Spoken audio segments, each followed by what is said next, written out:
Hi, volleyball fans, and welcome back to Volley Talk, the podcast created for volleyball lovers who want to dig deep into what is going on in NCAA and international volleyball. I'm your host, Sarah Pavin. I'm an Olympian, beach volleyball world champion, former Nebraska Cornhusker, and longtime pro, both indoor and on the beach. And I'm Adam Schultz, former indoor player, international volleyball coach, and the show's resident stat guy. I've just got to say, our listeners are showing up. We had a great week. And basically creating the show for us at this point because you guys are sending in some ideas / questions that are so interesting that they could be their own segments. Totally agree. We're going to do that. We aren't going to dive quite as deep into individual matches because I feel like sometimes it just kind of... There's so much going on. It's just like it's on repeat though. With like MLV and Love, I feel like we say the same thing every single day.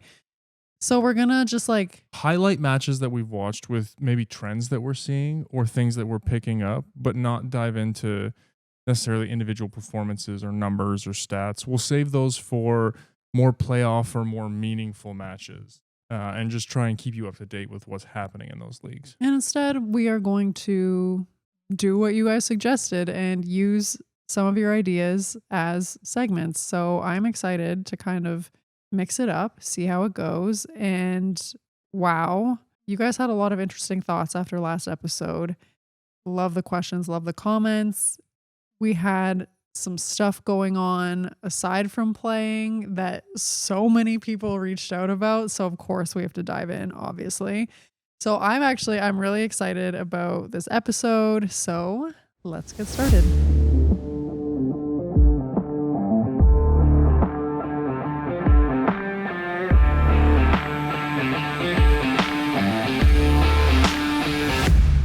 All right, everybody.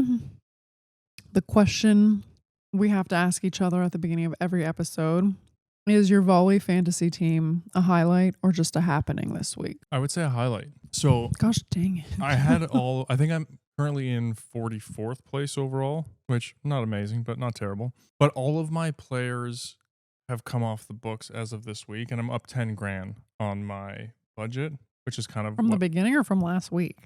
From the beginning. Okay. Which is what I was hoping. Remember, I went 3 weeks solid young players looking to increase value.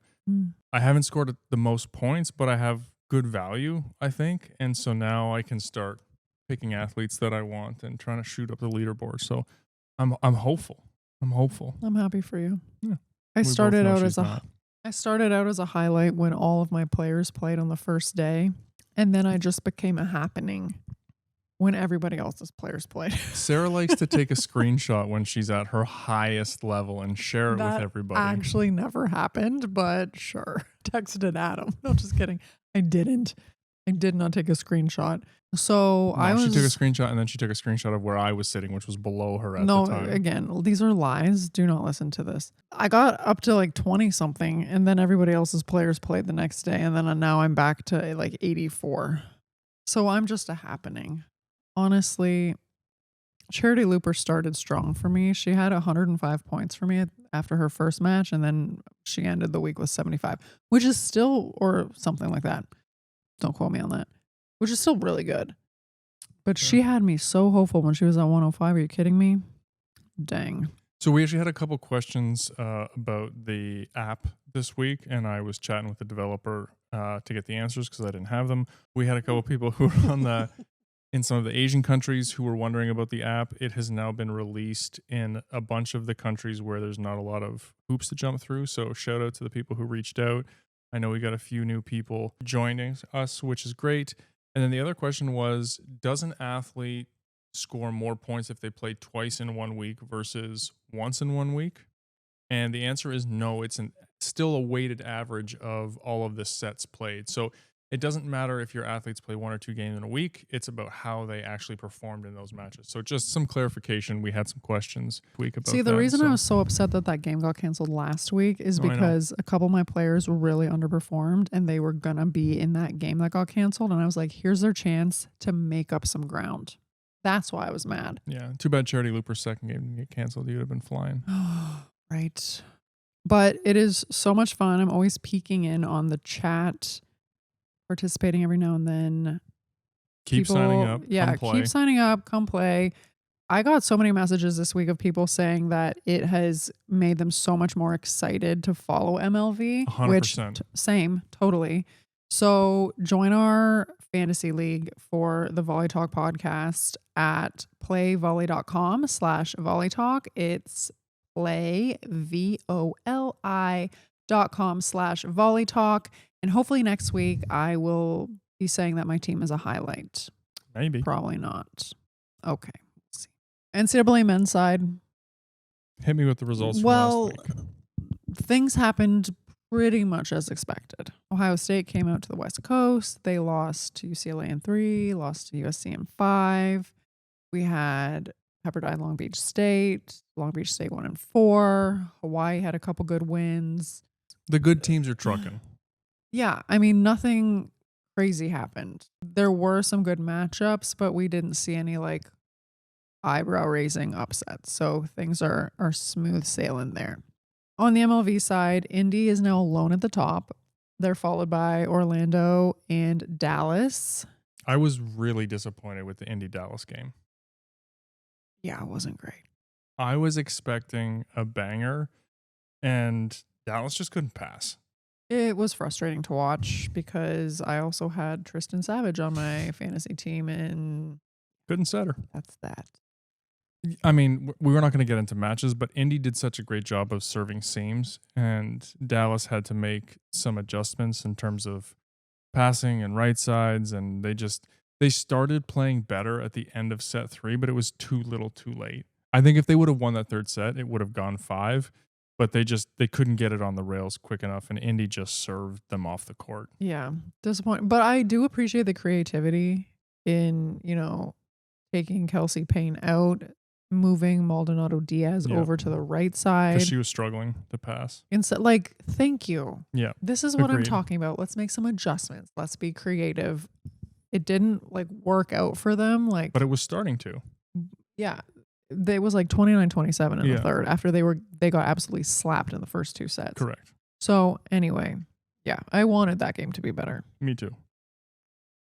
San Diego's continuing to suck. They're 1-6 now. Yeah, it's not looking great. They can't put it together. Yeah, honestly, and I know you guys are going to say it's because she's your MLV swindle. I don't like their setter. She cannot run. Her team is struggling to connect with her. Totally. I don't think I bet you that they quite frankly should have picked up Maddie Wack. We're going to talk about that in a bit. Hold on. But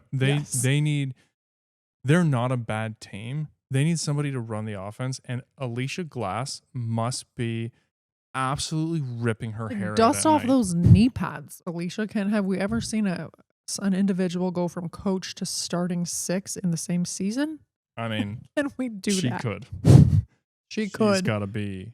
Whoever is managing the roster of the team needs to go, Alicia, find me a setter. She'll be like, I'll be a player coach. Yeah, anyway, it's a dumpster fire over there. So we'll see if they can get it together against Columbus. I'm going to say Columbus is going to win, though. I think Columbus is going to win that game, too. And then on the love side, Salt Lake is still dominating. They are 5-1 now. And they look real good. Basically, everybody else is fighting for second place because every other team has 3 losses except for Atlanta, who is 1-4. Wonk, wonk. So Salt Lake just has to hold it together here. Yeah. I mean, Houston was also winless, but they won a couple games this week, so they're back in the mix. They have done better. We did watch a few of the games. Mm-hmm. We watched Houston, Atlanta. Yep. We watched Salt Lake play. We watched Nebraska, Austin.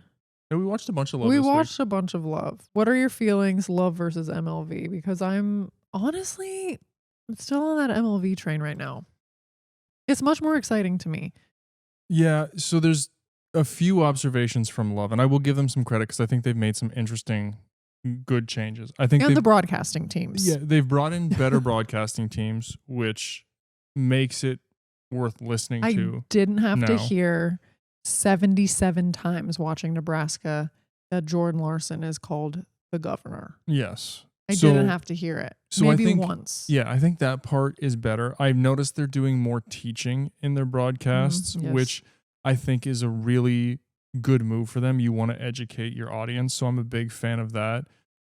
I don't love the basketball comparisons. They Okay, tried that was to in compare. one game, and it was one announcer that was doing it. I understand that, but I was kind of cringing though. they tried to compare Jordan Thompson to Kevin Durant. You can't do that. It's anyway. I think they're still looking for ways to we try. We were having aftershocks from that statement for like the whole match. Yeah, they're looking for ways to validate their league still without. They don't need to. You just need to present the game. Let people watch the volleyball. So they've made some changes. I can't fault them for trying new things, but that one fell flat for me. They also tried to compare setting the middle to establishing a run game in the NFL. Stop using just football terms, period. It doesn't have to be the red zone. I understand you're trying to bring other viewers in and give them something to connect to, but allow it to be its own thing. My personal opinion on that. I love how Adam creates caveats for every single thing he says. He has to maintain friends. I'm like, no, forget it. I will say one thing I wished MLV and Love did better is when we watch the Italian league, a lot of their replays they do from a baseline camera, which I love. Beautiful. Give me some replay baseline action, and I think the quality of the broadcast goes up so much. You just see the game so many from a times different I'm perspective. Like, oh, let me see how the block was set up there. Like, how did she make that shot? And then you see it's like a truckload of line was left open. You're like, well, there it is. You know, you don't get that with the side view. I still am getting exhibition vibes from Love, which they need to find a way to get rid of that. They're just like, you don't all have to be friends. You don't all shouldn't just be happy to be there. Like, let's fight. Let's show that you're competing for something. Yeah, but they're all contracted by the Central League. You're not staying on your team. You're not. It's almost as if if you don't make waves and you're not absolutely terrible, like the majority of the starters can be there forever. And it's just really hard to drive yourself when you know that's the case. And I think you see that in Love. Those players are playing for contracts. They're playing for teams. Maybe some of them will want to go overseas. There's a different level of intensity right now in MLV versus Love from what I'm seeing. I can't tell you the number of times I've been watching a Love game and I think to myself, if I played in this league, wow, I would have no friends and everybody would hate me because I see them like joking with each other across the net and like smiling and like you can tell that they're like friends and stuff. And I'd be like, I'm out here to kill. Okay. This is serious stuff. So I'm like, I don't think I would fit in. Okay. We've got a few things that are not league related. Okay. Number one, the U.S. Department of Education has found that San Jose State, if you remember from last year, they have the transgendered athlete on their team. They found that they violated Title IX by allowing a biological male, that is an X and Y chromosome, to compete on the women's volleyball team even after female volleyball players complained. I just don't understand why it took so long. Yeah, I'm just saying, this has happened. Yes. I don't know what the ramifications are of violating Title IX. I'm not sure either, but I don't know if it's like a fine or if they'll, like, you can't take away scholarships because that violates Title IX even more. So, like, I don't know. The school will probably get a fine or they'll have to maybe sit out a year. Can you imagine? Yeah, I don't know. I don't know what that would be, but there'll be some sort of penalty because they're not going to want to deal with this situation again. So I think the penalty could be fairly severe. But the timing is baffling to me. Yeah, like all this stuff was happening when literally half of the team transferred last December. Yeah, but that's the result of it. Zarin Sport, the team that is sponsoring Champions League and in the process of sponsoring Champions League, bought their team away into Champions League, bypassing the qualification process. And they are a team in Turkey. They're having financial difficulties. Oh, and they're not paying their players. So a whole bunch of their players have already signed elsewhere for next season. But I'm sorry, How are you going to sponsor Champions League and buy your team a way in and then not even pay them because you have no money? That's baffling. How do you I'm make that just like- miscalculation?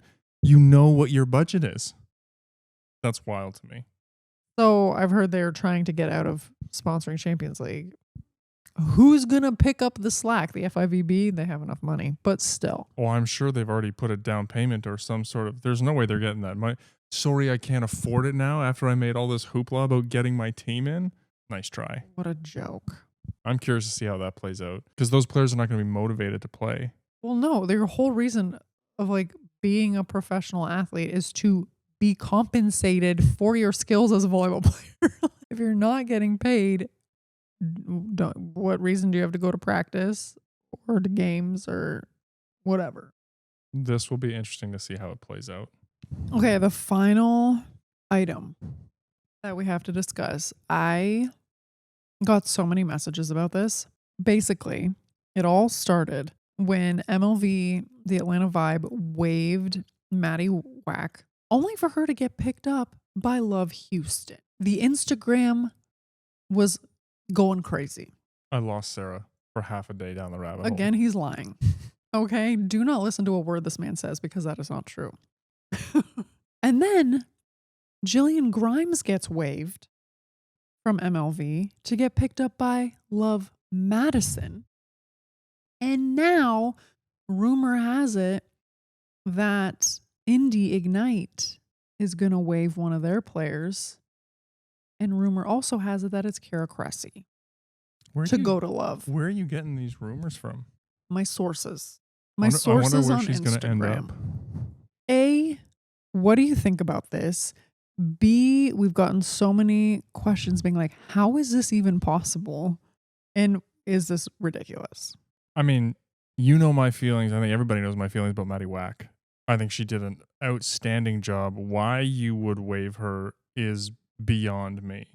I'm wondering what the mechanics of this are. So obviously the MLV players signed contracts because they were there. Correct. So, well, let's keep in mind that Atlanta waived Mac Pedraza when they signed Maddie Wack too. Fair. But then Maddie started the first match of the season. Not sure they used her much.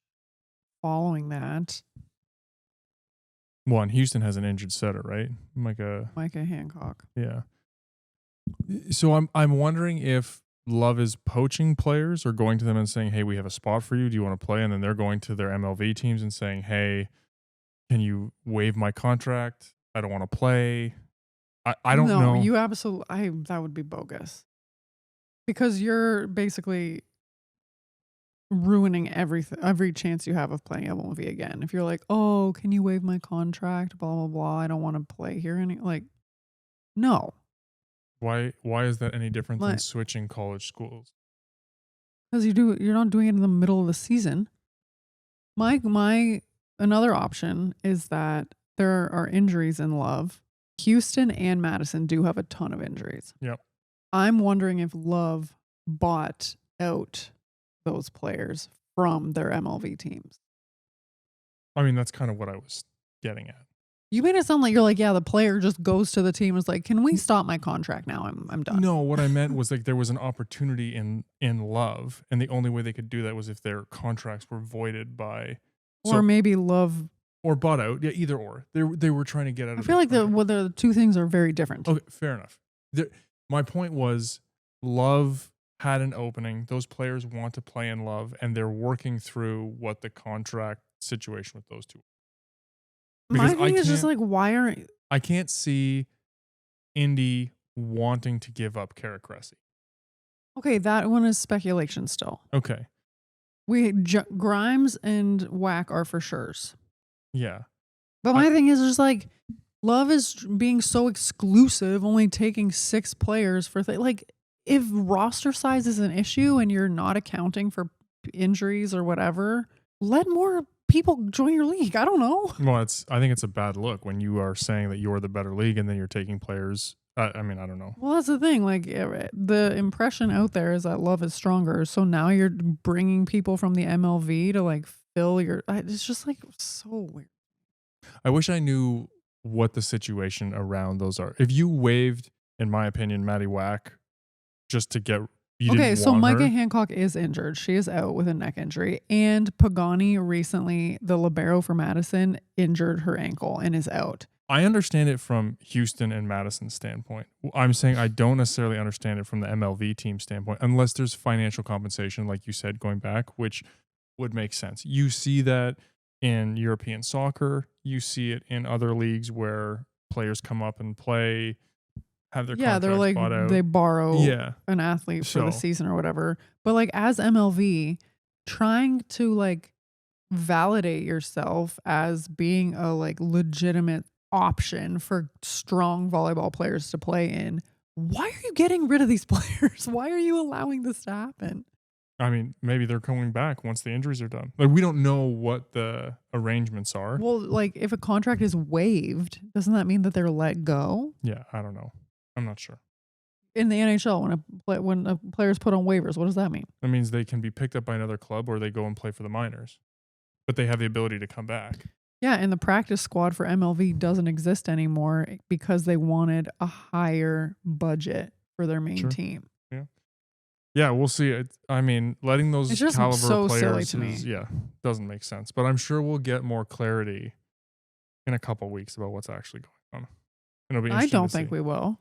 When the Love players doesn't say anything about anything. No, I know, but when the players come back and are no longer injured, what's going to happen? That's when you'll know what's going on. We watched the Scandicci Conegliano Italian Cup final. Mm-hmm. Outstanding. Wow. And we had some questions specifically about Skinner. So I thought it'd be interesting to spend, what were your thoughts on the match overall? What'd you think about Skinner? What do you think is going to happen in the rematch? Give me your overall impression, because it was an outstanding game. It was interesting. The whole game we were talking about like head-to-head position-wise, each team. I think the two setting positions were pretty even. Don't talk about the right sides. It might be involved later in the show. Oh my gosh. Well, I was going to. Okay. Talk about the right sides. Just try to read my mind. Adam said probably double-digit times. Sarah Farr is so good. I don't care. I don't know what people are saying that she's no good. She's amazing. So I think the Conegliano middles are better than the Scandicci middles. Hands down. I think the left side duo honestly are better than the Scandicci left side duo. Yes. You're more of a fan of Zhu Ting than I am. Zhu Ting can't get off the ground to save her life, but she finds ways to score. She does. And she shows up when it's like really important. After 20, she's outstanding. Yes, after 20, she's money in the bank.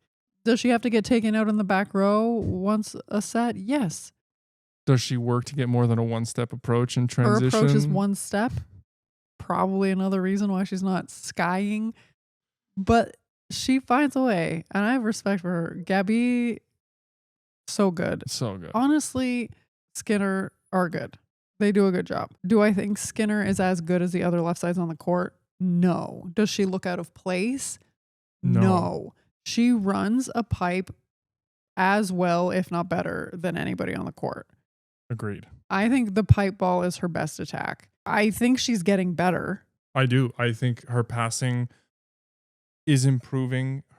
She needs to add a few more front court swings to her repertoire.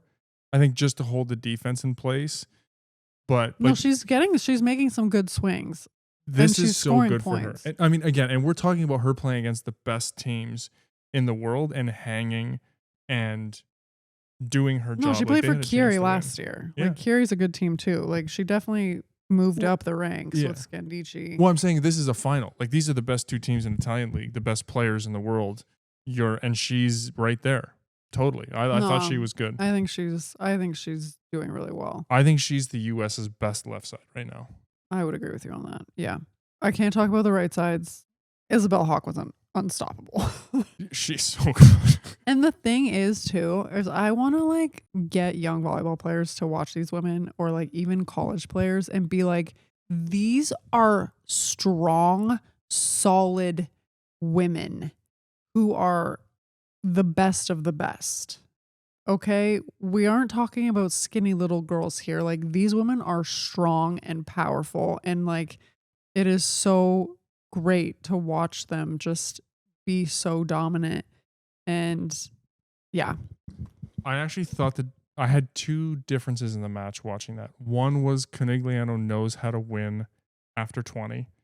Scandicci had leads in all Every three sets, set. and Conegliano, Zhuting made plays. Well, and Gabi was blocking after- Antropova like crazy. Yeah, after 20. Like they've been in those situations. They know how to execute when it comes down to it. So I thought that was a difference. And then the second one is Antropova struggled with her connection with the setter. She looked Yeah. out of rhythm most of the night. If they could have set her better, I think that match ends differently because the team played well enough to give themselves a lead, and that piece was off. And I thought it was the setting. I don't think they were leading her quite enough.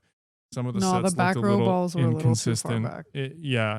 back. Those two things to me were the difference in that match, but it was so much fun So to watch. good. Who do you think is going to win the rematch this week?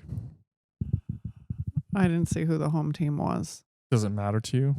I think Conegliano. I think they're finding their rhythm again. They had a slower start to the season and lost some matches that they typically don't. So I'll say them. Conegliano in 4 is my prediction.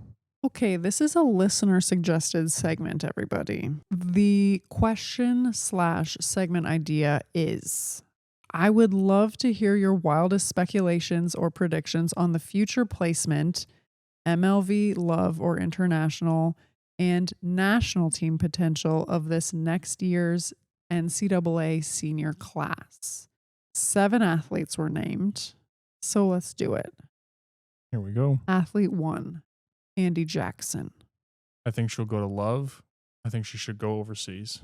Okay, so okay. 7 athletes. This is very much in Love's wheelhouse to take them all. Yes, I agree with you. Because especially they're adding a new team, so they'll need more than just the 6. Love 6. So Okay, so should we say what we think is going to happen or what we think should happen? I think we should do both. Okay. So I think Andy will end up in Love, but I think she should go overseas. National team wise, I need to see her in a situation where she's uncomfortable. We were so high on her for national team like a year ago, and I think this last match or the last couple matches she played, we're like, No, and you know what? I'm not down on her at all. I think her abilities are there, but we've seen it kind of time and time again of how do you respond when the chips are down? Like you watch Conegliano, they're down 22-19, they're down 23-20. They're gritty. They find a way to win. They find a way to do things when they're uncomfortable. I need to see how you respond when you're uncomfortable because the national team is uncomfortable. You're traveling. You're alone. All of those different things play a factor. And can you get it done? Will you be able to learn to get it done before the Olympics? That's the question. I think she's good enough. Where's the mentality? And is it there for 2028? I agree. I think she'll end up in Love. Athlete 2, Harper Murray. I think Love will snag her just because she has a large social media following. I and agree. I think that they will want to use that to gain attention from other people. Yeah, and I think it's a good. Harper Murray doesn't strike me as somebody who would do well overseas. I think she would excel more in an MLV setting than Love, but I think Love it's like a mutually beneficial kind of situation with Love. Yeah, I agree. I think she will end up at Love. I don't see her overseas. I think Love is a really good fit for what they both want. Or for what they both bring to the table. Yes, it's mutually beneficial. I don't see a future for her on the national team in 2028. I don't either. And I'll go back to what I said about the international level women. Like, she's built like a girl compared to them. Well, Do you see her blocking a Hawk, Iganu, No. Antropova? There's some maturing Like physically and mentally to compete at that next level. Yeah. And I don't think that happens overnight. Next athlete is Bergen Riley. I think she will end up in MLV because she'll play. That was my instinct too. She's not going to replace a Micah Hancock, a Lauren Carlini. She's not going to replace, who they might replace is Jikama. Maybe. Jikama. Yeah. For Love Nebraska, and it's a good fit for her, actually. Fair. She's not going to play over Brie O'Reilly. No. Or and like Love's strongest position is setting. That's where they have the most talent. And so if she wants to be in the Love environment, she's probably sitting on the bench. Dude, I can see them sliding her into Love Nebraska, honestly. I think she belongs in I think MLV is her spot, but unless they're making a concession for her to play on that team, she's not sliding in anywhere else. She's not better than those other setters. No. I mean, we've talked about this before. I'll let you take it. National team. No. Can everybody also take note that Adam said it, not me? So please don't get mad at me. Adam said it. Well, we're talking about 2028, right? She's not setting in the 2028 Olympics. It's just not going to happen. Now, again, all of these players could play in 30-32. In a millennium. They might be skeletal. All of these players are on the radar for 2032. 30-32. If they have not turned into diamonds by then.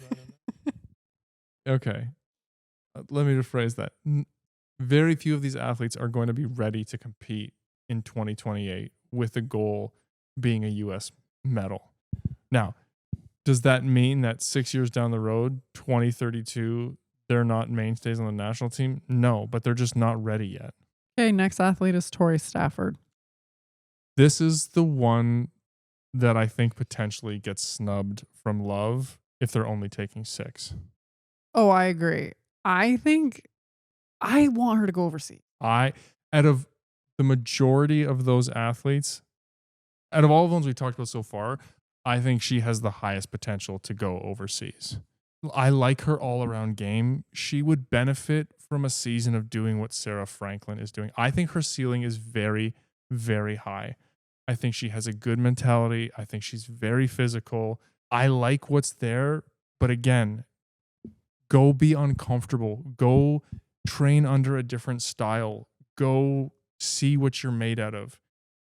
I hope she goes overseas. Well, we saw like Reagan Rutherford came from Texas and she went overseas right away. Mm-hmm.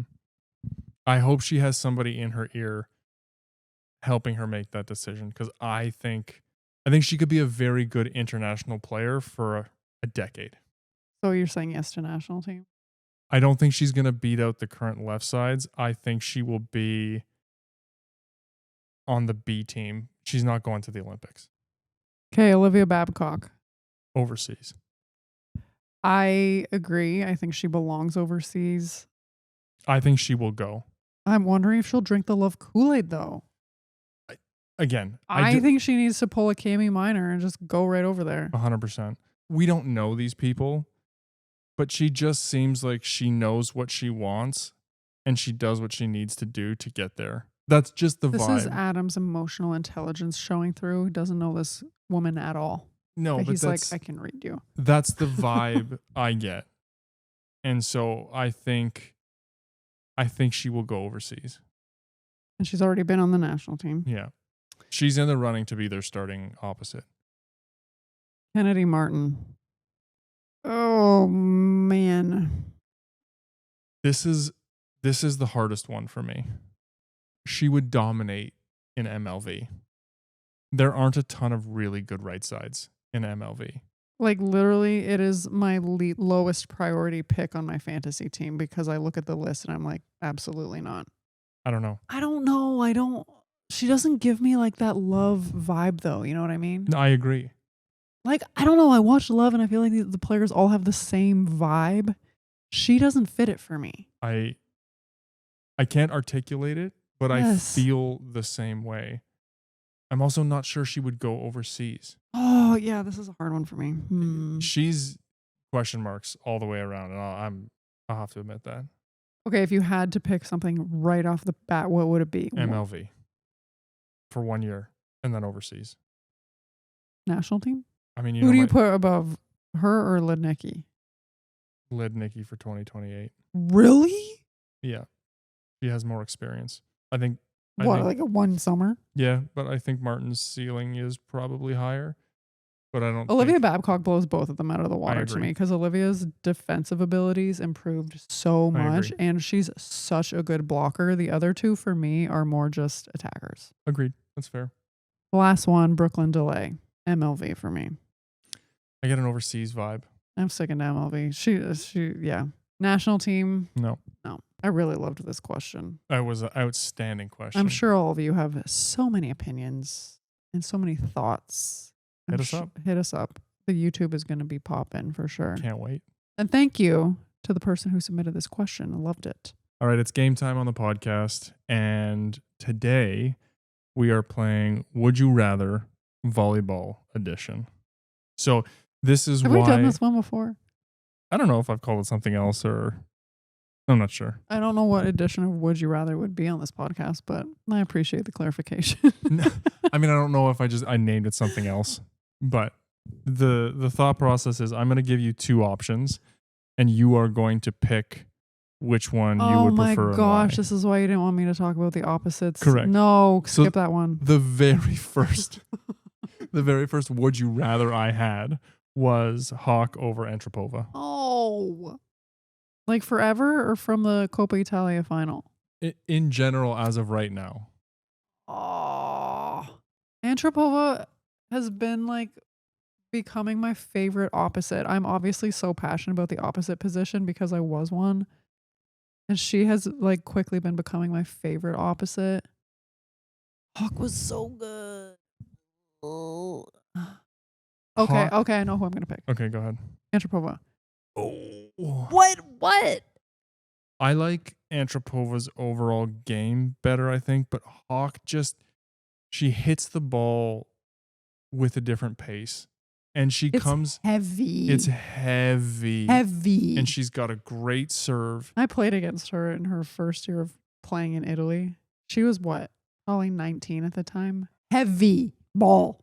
Well, but the other thing that I really like about Hawk is she runs different back row routes better than any other. Not her. That involves the setter. That involves the team's ball control. Like, it's not just her. I understand that, but watching her do all of that is... Okay, well, this is my game to answer. Okay. Can I tell you why I picked Antropova? Hit me. Because she's only 22. Okay. She has got a long runway left. Sarah's building an empire here. Okay. Her serve is improving. That like hybrid serve she's got going on. Very nice. She plays way better defense than Hawk at 6'7". Totally agree. Okay. Blocking, I would say they're similar. Sarah sees a kindred spirit. Tall gangler who's building an overall game here. And she's so young. I really like Isabel Hawk, don't get me wrong, but Antropova's been growing in my heart. All right, fair enough. Dallas's middle combination of Savage and Van Buskirk, or Indy's middle combination of Lydia Martin and Blake Molier. Dallas. Lydia Martin's doing really, really well. But I had Blake Moeller on my fantasy volley roster the first 2 weeks. She got me negative points. So I'm harboring a serious grudge. Grudge aside, do you still pick Dallas's middles? I do. Okay. I would agree with you on that one. Tread Rosenthal, who's the setter for Hawaii on the men's side NCAA, or Andrew Rowan, the setter for UCLA. This is the question that's going to break me. Can we come back to this one? Okay. This is hard. They're only going to get harder. I picked good ones. I picked good ones this week. The outside core of Salt Lake, so Alexa Gray, Heidi Casanova, and Claire Hoffman, or the outside core for Austin, which is Logan Eggleston, Maddie Skinner, and Maddie Banks. Good grief. Well, Alexa Gray's not a prolific passer. Neither's Eggleston. Alexa Gray's a better attacker. Much better attacker. Maddie Banks, I think, is overall better than Hoffman. Gosh dang it, Adam. I had fun with this one. I'm this taking week. Salt Lake. I think that's fair. I think overall they're better. I agree. That's why I picked them. Okay, here we're going to move in. And this, actually, a lot of the questions I had lined up with some of the listener questions. So we'll get into this a little bit later as well. But would you take Shannon Windsor or one of Eric Sullivan, Sonia Tomasevich, or Tamaya Miyashiro? Shannon Windsor. The other ones haven't done anything to prove to me that they can build teams or like be a head coach. Yeah, exactly. Okay. Like Shannon Windsor, Canada's women's volleyball team was like very awful mid before she got there, and she built them. And then I saw this video this week on Instagram of one of her post-game speeches after they won in 5 last weekend, and just like the way that she went about acknowledging role players and stuff, I was like, that is so fundamentally important, and not enough coaches do that. Anyways, I'm going to pick her. I agree. And I know culture is a buzzword, but she does a really good job of building that team culture. Brittany Abercrombie or, and I'm going to run you through 3 options. Go. So it's her or Heidi Casanova. Her or Maddie Skinner. Her or Kimberly Drevniak. Abercrombie. Okay. And the last one, and this is... Are we circling back? Okay, we'll circle back. Tread Rosenthal. No, I'm not ready for that one yet. That's that one, and we have one last one. Am I picking these players today or based on their future? Because I kind of did a bit of the future for the opposites. You make a choice and tell me why, and you can put the reins on it. Can they tie? No, that's no fun. Okay, can I talk this through? Sure. I really like how Rowan runs his offense. I like his out of system setting. I like his distribution. I like his all-around game, his demeanor, his serving. I think Tread's height and the things that he'll be able to bring to the table as far as like an international style of play. Like I'm thinking Janelli. Yes. You know? That's the direct comparison. I think as much is very compelling. I think he plays pretty good defense too. I just don't think that his hands are as nice as Rowan's. See him having difficulty setting players who are smaller than him, which is like almost everybody, like especially middles who are smaller than him. Okay, I'm going to have to pick him. There, talking it through really helped me. Thank you. No problem. All right, and our last one is Love Atlanta or Indy Ignite. So the bottom of Love or the top of MLV? I'm going to have to go with Love Atlanta. Yep. I think they're just better. You need me to expand on that? I do. I mean, Rachel Fairbanks is better than Tuaniga,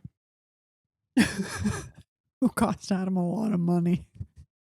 It's a miracle he's still up 10 grand. You know, I think Tessa Grubbs is better than Teeler. I think like across the board. Yeah. It's just position by position. I mean, I could break it down. I think, yeah, they're just a better team. Yeah, I agree. They're more physical. Yeah. They're bigger. I'm not going to say anybody's stronger than Lecter member Mena, but they're just more physical. Yeah. So I mean, that's all there is to it. yeah, I thought that would be an interesting one. Anyway, I really like that. I had a ton of fun thinking about Those were hard, those though. different comparisons. I'm shocked that the Tread names. Rosenthal Andrew Rowan question was the one that stumped me the hardest. Well, the interesting thing about that is, I agree with you. Rowan is a setting maestro. Like he is fun. He is fun to watch set. He's a true setter. Tread has been made into a setter. Similar to Moni Nikolov, in my opinion. 100%. They're very similar. But those are the people who you see being successful internationally currently. Look how big Gianelli is. Like, he's a very good setter. And in and of his own Nikolov, right. Yeah. So it was Brizard. interesting. Yeah. But Good questions. I had a Good lot of fun with that. questions. Let's dive into some of our listener questions. All right, question 1. I was wondering if you guys could give a rundown on CEV volleyball, so like Champions League. How does it work? When does it start and end? Are all teams in Europe a part of it? What is a golden set? Anything you would need to know. We did do a little rundown last year about this time, but I think our listener base has kind of expanded their interests. Agreed. And so I feel like usually people come and listen to the show. They have like one volleyball niche that they're really into, whether it's NCAA women or Team USA or whatever.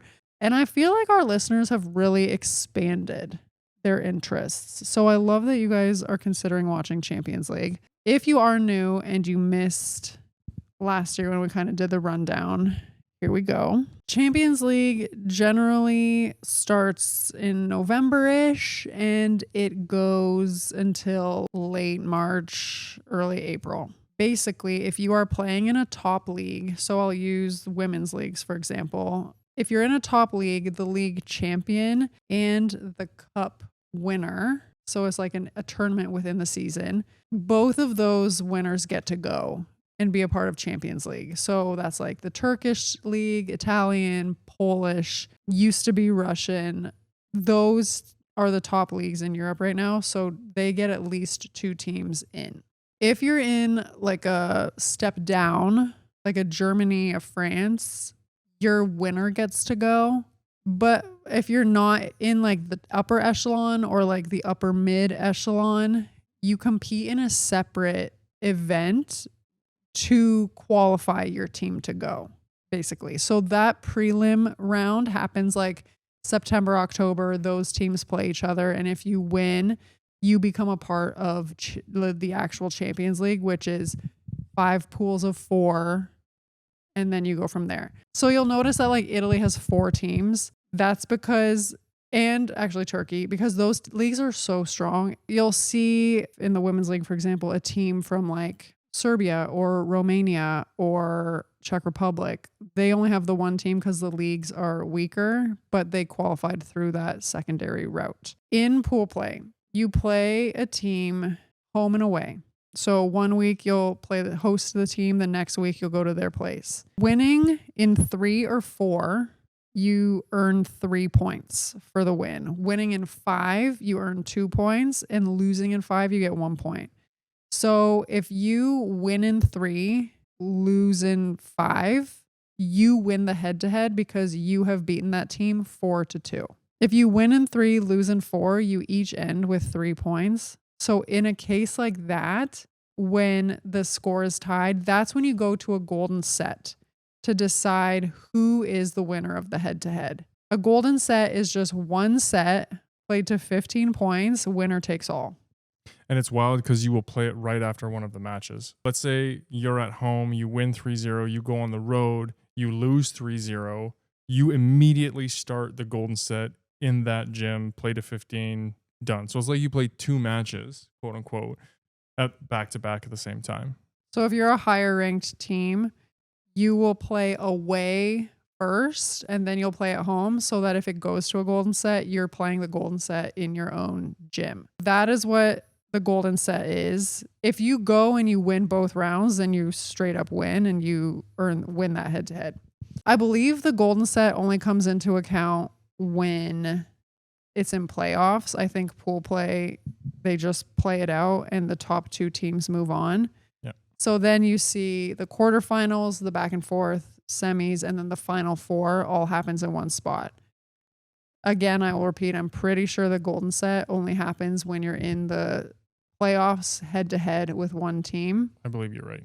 That's how it works. It's actually really exciting because those games happen midweek. So you'll play like your country league at the weekend. And then on like a Tuesday, you'll go to a different country for a couple days, play another match, come back. It's pretty cool. Now, are there tiers to the European Champions League? Like, is there a Champions League and then a Chev Cup and then a something else? I think it's a Challenge Cup. Yeah. So if you're not It gives the opportunity to lower leagues and lower teams in the higher leagues to have the same thing. So Champions League is the top of the top, best of the best. Chev Cup or CEV Cup is like the next tier. And those are for teams like in the Italian league, teams ranked 5 and 6 or, something like that. Well, and then Challenge Cup is the step below CEV Cup. Because something, a lot of people may not know is, Czech has a league, Spain has a league, the Scandic countries have a league. So those teams aren't competing with the top Italian teams, but they are competing within Europe against teams of similar caliber. So hopefully that helps with a bit of a rundown. Teams in all over Europe are a part of it. It just matters if you qualify or not. Okay, question 2. What do you think of the MLV coaches in comparison to the LOV coaches? I understand where the question is coming from. It's hard to answer because you don't see any of them coach. I will say LOV has hired coaches with better resumes, but even still, the only legitimate head coaches in LOV are Coco, and that might be it. Like the rest of them have been assistant coaches on national teams. Eric Sullivan is obviously the head coach of the national team, but that's I was like, acknowledge it.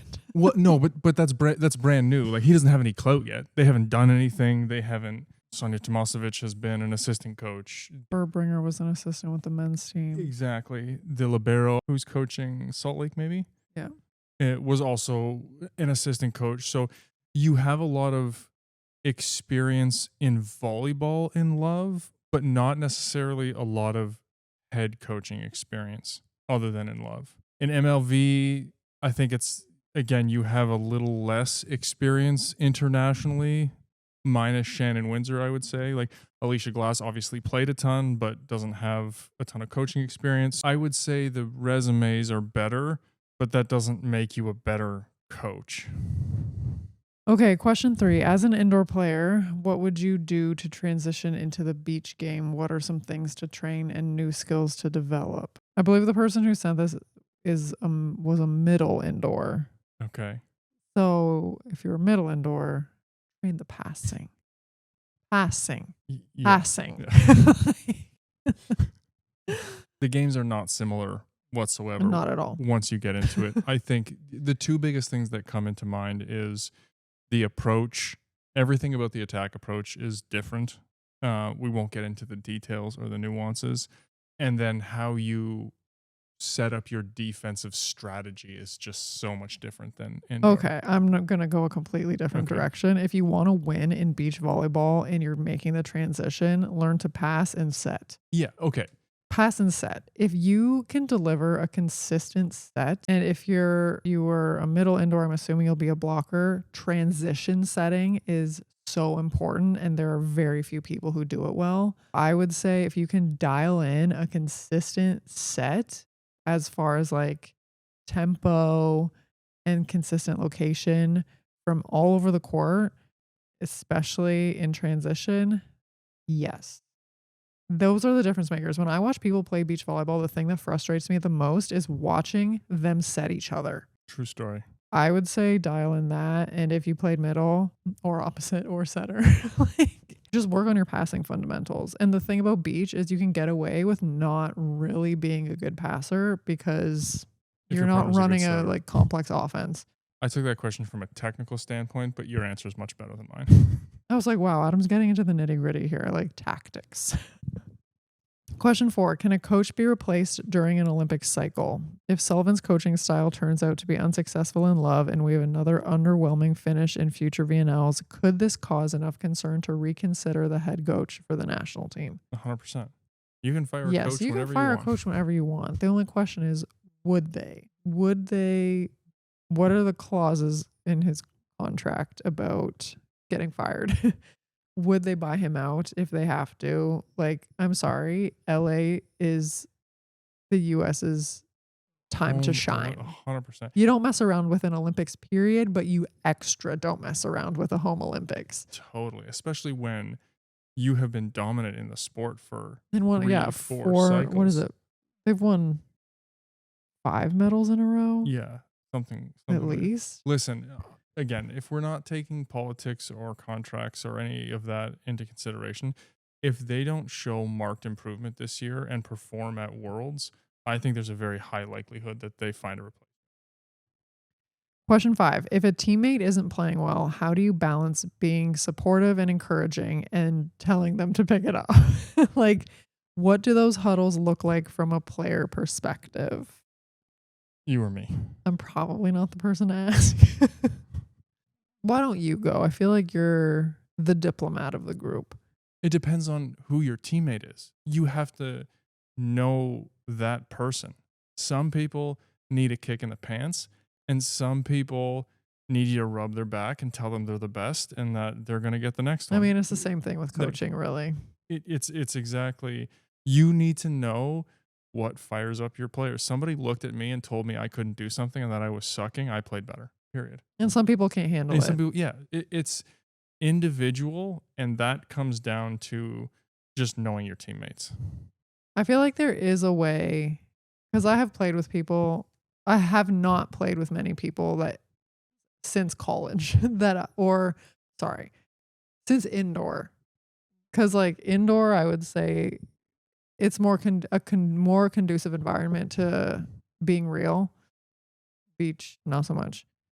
So I've played with both types of people, and I think there's a way to get your point across or offer suggestions or say like what you're observing without getting in their face and being like, you suck. Yeah. You know what I mean? So it's like, if it's very clear what the other team's strategy is against a certain player and they are not figuring it out, just like offering observations of like, hey, they're leaving you a lot of line and you have a tip open, like the defender's deep. I find that information is often received best. Yeah, I would agree with that. Coming back to something you've talked about before, like, hey, the game plan is X. Let's make sure we execute this on the next play. Or, man, their serves are coming real fast. I'm going to take a step back on the pass. You can drop hints and things like that without being overly critical. Again, you start there, and then if they still stink, then you become a little more direct. But yeah. That's the guy who's so nice.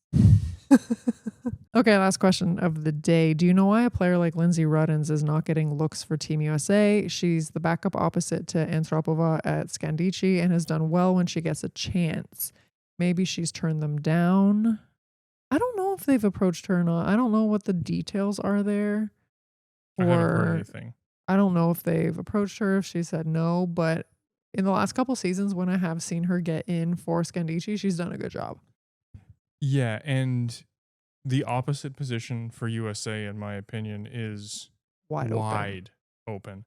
I would have 10 opposites in the gym if I was Sullivan and go, somebody show me that you can be terminal and you can be our go-to. I mean, like, do I think Ruddins is your answer to like a Vargas or an Agonu? No. but they don't have an answer. But you don't have anybody right now. Totally. I think that she should be getting a look again. And she's got a little fire too. Yeah, which is good. We don't know whether she said yes, whether she said no, if there's any history there, blah, blah, blah. But I think she deserves a chance based off what I've seen. Thanks so much for everybody who submitted questions. I loved reading them all this week. There were so many. We'll get into them, over the next couple of weeks, but we always appreciate the comments and the messages. So thanks for sending those in. Looking forward, as always, there is a ton of volleyball to scratch whatever itch you're feeling. I had trouble picking, so buckle up. There's quite the list coming. Wednesday, 10 p.m. Eastern, NCAA men's CSUN versus USC. CSUN coming on. USC has a good team. That'll be a good game. Thursday, 8 o'clock p.m. Eastern, Omaha versus Dallas. That's on ROKU. I'm very curious to watch this match. I'll be watching that one for sure. I'm a big fan of Dallas right now, FYI. Same. Friday, 10 p.m. Eastern, NCAA men's UCLA versus Long Beach State. 1 versus 2, baby. Go. That is maybe the must-watch match of the week. If you watch the MPSF Men's Volleyball Media Days, I straight up asked UCLA players, who do you have unfinished business with? And they straight up said Long Beach State. So here we go. This one's going to be fun. Also at 10 p.m. Eastern on Friday, you got to make your pick. MLV Columbus versus San Diego. I figured it would be a good game. I know they're both at the bottom of the MLV, but I thought it would be a good game. That game actually heavily influenced my choice of athletes for my fantasy team this week. So I will be following the stats at least. I definitely won't be watching it over the men's game. That's just me though. Saturday at 5 p.m. Eastern, Love Nebraska versus Salt Lake. That's on Victory Plus. That's free. I think we've said you can find that on your smart TV. And then men's Coppa Italia Final Four is on VBTV this weekend. Trentino versus Piacenza and Verona versus Perugia. And then the finals will be the next day. So let's go. That'll be great. And Italian women's, Sunday, 10 a.m. Eastern, Milano versus Novara. Sunday at 11 a.m. Eastern, Conegliano versus Scandicci. Rematch. We talked about that game. It was so good. You have to tune in and watch this rematch. It's going to get heated, I think. There is so much good volleyball this week, you guys, particularly on NCAA men's and overseas. I'll be calling in sick this week. If you have VBTV, definitely just like post up on your couch this weekend and tune in. Just watch them back to back to back, you know? Milano versus Novara on the laptop. Conegliano versus Scandicci on the TV. That's how it's going to be. And then I'm guessing a Trentino Perugia final for Coppa Italia men, which was great when they played in the regular season last week. So you're welcome. Check it out. That concludes this week's episode of Volley Talk. There's always something shaking in the volleyball world, and we hope you enjoyed this little fix. Be sure to follow the show so you don't miss any updates, and we'd be so grateful if you'd leave us a 5-star review. You can also find us on Instagram at volleytalk_podcast. If you have a topic you'd like us to discuss, you can reach out on Instagram or at info@sarahpavin.com. Thanks so much for joining us, and we'll be back next week.